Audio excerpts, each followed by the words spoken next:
What's going on, good people? It's Iceberg. Hopefully everyone out there is having a wonderful day. It's a beautiful morning here in North Carolina, Zone 7B. Gonna be another hot day, but hopefully you taking advantage of these sunshine days, these warm temperatures, doing whatever it is that you like to do during the warm and sunny summer season. I know I'm taking advantage of it.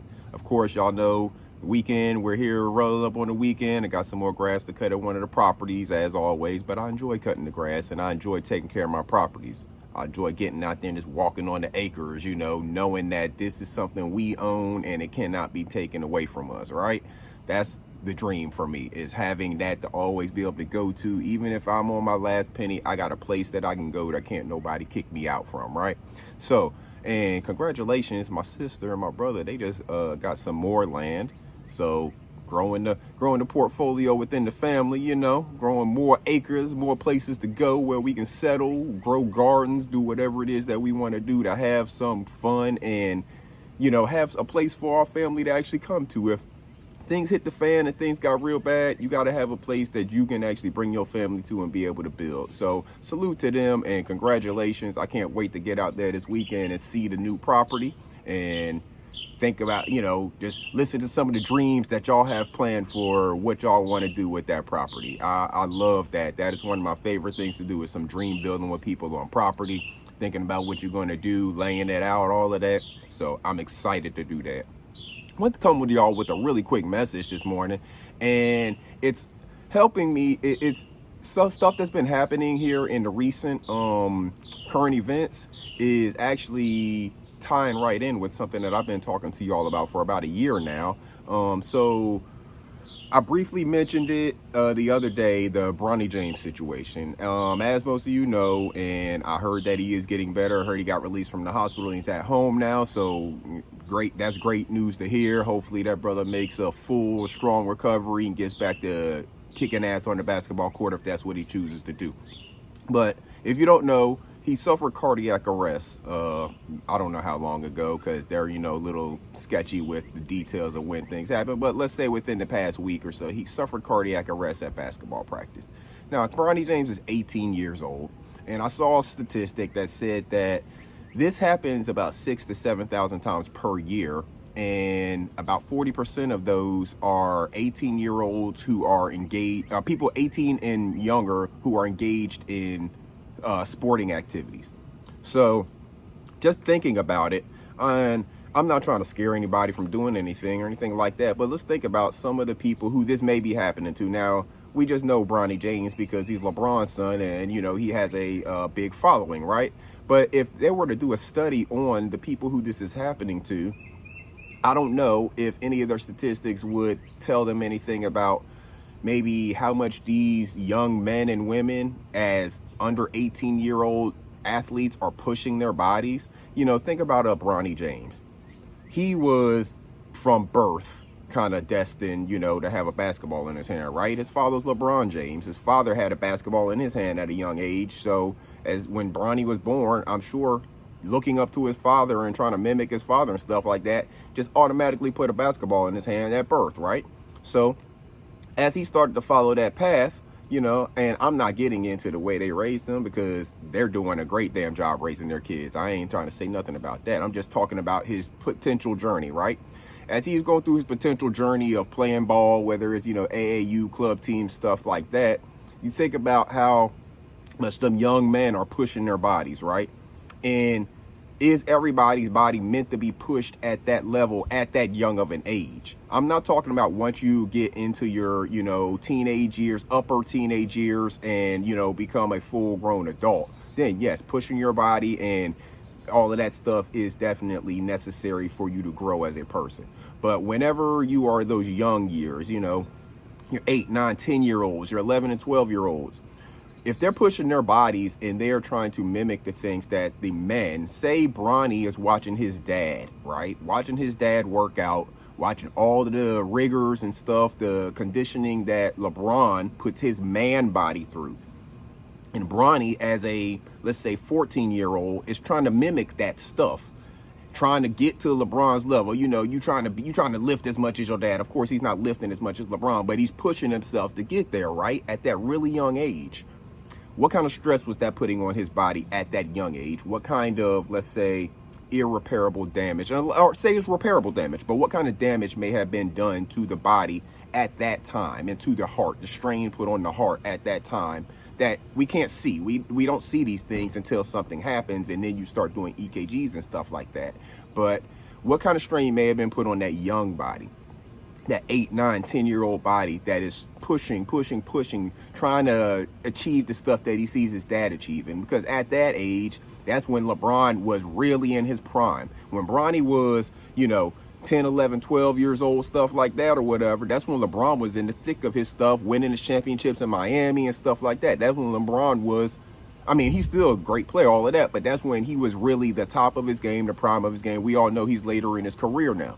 So if Bronny is seeing that at 11, 12, 13 years old, and he is pushing himself to try to get there, what is he doing to his body that is not even ready for that strain maybe yet? His body's not fully developed at 13 years old. He's 18 now and his body is still developing. So what was he doing to his body at that young age and to his heart at that young age that may have been damaged that we don't see? And then when you think about other kids out there who are going through that similar system of pushing themselves to try to achieve NBA fame, NFL fame, whatever it is, those really rigorous sports that are a lot of running up and down, soccer even, a lot of running constantly, a lot of making contact with people, things like that. What kind of rigor is that putting on their young bodies that are still trying to figure out how to develop? So we got to think about taking care of these kids' bodies. We got to make sure that we're not pushing them too hard because they're trying to chase a dollar. Because all of this is to try to get, to the fame of NFL, NBA, whatever. And a lot of that is behind chasing dollars. But we have to make sure that we are not grooming or breeding kids to be like Mandingo fighters. You see what I'm saying? If you see a kid and you see that kid has a body that's shaping up to be something that might be a specimen that can do big things in sports, we have to make sure we're not grabbing them and grooming them to be Mandingo fighters at young ages because we see something in their genes or whatever that makes us feel like they're going to be a champion. We have to make sure we're not putting that stress on them too early. When they get a little bit older, yeah, fine, put them through the rigor. But we got to make sure that these 8, 9, and 10-year-olds are still out there having fun. Yeah, they could be learning the fundamentals and the techniques and stuff like that. But we need to make sure that the conditioning that they're doing is conditioning made for 8, 9, and 10-year-olds body, not them trying to mimic the drills and stuff that a Steph Curry or a LeBron James is doing. Because their bodies can't handle it. Their bodies are not prepared for it. And just because there are a few of them out there whose bodies seem to be able to handle it, that does not mean that it's healthy for them. And it definitely does not mean it should be a plan that is put in place for the majority of kids. We need these kids' bodies to develop like they normally do. We talk about it with the girls when we talk about how their bodies seem to be developing so much faster in terms of hormones and them getting breasts and stuff like that. Well, a lot of this stuff is human inflicted. People are putting girls on birth control at younger ages and stuff like that. So that stuff is having impact on their bodies. Same thing goes with these boys when we're putting this strain on them, trying to push them to chase some NFL or NBA dreams that their bodies are not really prepared for that strain yet. Switching gears really quickly, talking about the body in general and the body in whole. With that right there, we're talking about taking care of the kids' bodies. Now, let's talk about the body in general and whole. I have had this conversation with you all for at least a year, but it's basically been something I've been talking about since I started making YouTube videos. We have to take back control of our vote and who we're putting in these offices. Over the last couple of days now, you've had Senator Dianne Feinstein. She is in her upper 80s. And you've had Senator Mitch McConnell. Both have what can only be looked at as cognitive health events during their tenure while they are supposed to be serving. Now, I hope that their health is well. I hope that they live long lives. I hope that everything, I hope nothing is wrong with them mentally, but some of their actions, because they are in their 80s, are showing some mental impairment. Why do we keep putting people in office who are in their 70s and 80s? You have plenty of people who are in their 40s, 30s, 50s, 60s. And the 60-year-olds should be looking to start phasing out. What is the retirement age in America? 62, 65. That's the, your Social Security ages, right? Why do we have people still in office 15 years beyond 65, 20 years beyond 65? We can't find any other minds to actually serve us. People, take control of your vote. You keep sending these people to office. I heard CNN say, do they need to come up with a age max limit for senators? No, you don't need to come up with an age max limit. You need the voters to actually decide that there is an age max limit and stop voting for 80-year-olds to serve them. Stop voting for these 70-year-olds to serve you. Vote for somebody who is going to be more in tune, have a more faster paced cognitive brain. And these 80-year-olds and 70-year-olds, if they want to continue to do something, they can become senior advisors. They don't need to be the one that's pulling the levers and making all of the decisions anymore. It's time for them to go out the pasture, sit on a rocking chair, sit in your recliner, whatever it is you want to do, and let some other people, some new fresh minds and new fresh thoughts come in and push our nation to the next level.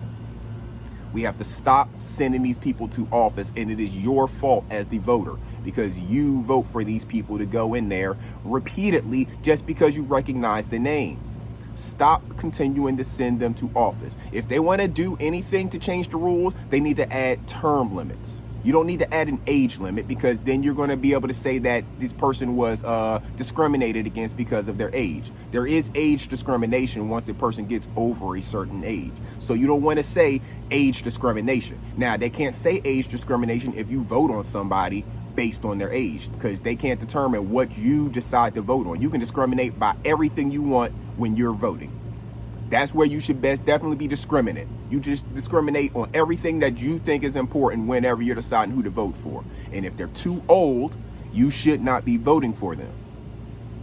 The parties, I don't agree with either one of y'all, Democrat or Republican.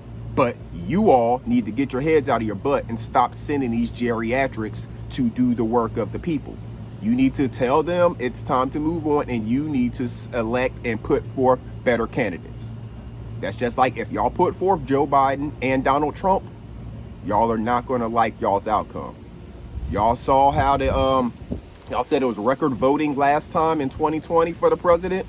You're not going to get that this time if you put forth Joe Biden and Donald Trump unless there's a record voting for a third party candidate, because we are not voting for those 80-year-olds. Put somebody better forward. Democrats, if you put him forward just because he's the incumbent, you are going to lose. Republicans, if you put Donald Trump forth because whatever idolizing y'all have of him, you are going to lose. People, take control of your vote and make sure that the people you are sending to do the work for you and serve you as a president, senator, representative, make sure they're not cognitively impaired.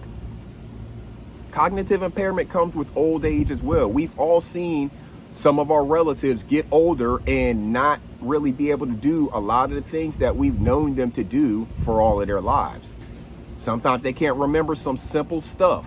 Why? Because as you get older, we know your brain is not as sharp. So why are we sending these same people to represent us in Congress and in the Senate and as the president? Mitch McConnell froze up during a press conference for an extended period of time, and some of the other people had to come in and shoo him away to make sure he's okay. And then he came back telling jokes and stuff. So maybe he is okay, and I hope he is. But that doesn't mean he deserves another term. Dianne Feinstein, she has had all kinds of health issues. She's been out of the Senate and then back, and then now that she's back, she's confused about what's going on. Why is she still in that position? Why won't she let it go? Y'all are telling me throughout the entire state that she represents, there is not one other person that can do the job? You only get 2 senators for your state. The entire state can't find another person other than this 80-plus-year-old woman who is losing her mental faculties? Y'all put her there. That's y'all's fault for voting for her the last time. Because guess what? She was 80 or approaching 80 the last time y'all voted for her. They only get 6-year terms. Yet you keep voting for these people because of name recognition and not paying attention to the fact that they are aging. The fact that they may not be making the decisions that are for the best interests of you. Pay attention to your vote. We are approaching voting season. These candidates are going to start getting out there and putting their message in front of you. Pay attention to them. If they're an incumbent, that means they have been in office before and have served before. Look at their record. Look at their voting record. Look what they've said they were going to do and what they actually got accomplished. Go look at everything they voted on and see if they voted for or against those things they told you they were going to do. See how many votes they were actually there for. See if they were just absent for a lot of votes. That means they're not showing up and doing their job. Don't send an incumbent back without doing research on the record that they did during the service that they're supposed to be doing for you. And whenever a new candidate comes, don't just elect them because they're the new face in town. Find out what they're talking about. See how closely they stick to party lines and how much they are willing to actually go their own path for the betterment of you and the people. Take care of your mental health, people, and make sure you're not sending someone to do work for you who is not taking care of their mental health or whose mental health is just naturally starting to fade. Your mental health is one of the most important things you have in your life. And if you don't take care of it, nobody else is going to. So make sure you are doing the things necessary to take care of your mental health. Make sure you talk to a mental health counselor, a therapist, an advisor, whoever. You got to have people to bounce the ideas off of.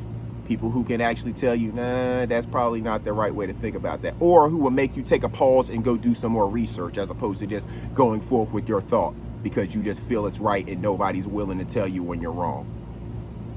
So take care of yourself, good people. Take care of each other. It's going to be a beautiful weekend here. I don't know what the weather's going to be like where you are, but if it is a nice weekend, make sure you take advantage of that sunshine. Get some of that vitamin D in your skin and in your soul. Make sure you get connected to the earth and make sure you're taking care of yourself and each other. Get them babies out there and get them interested in this stuff and make sure that the babies to take care of their bodies and their mental health as well.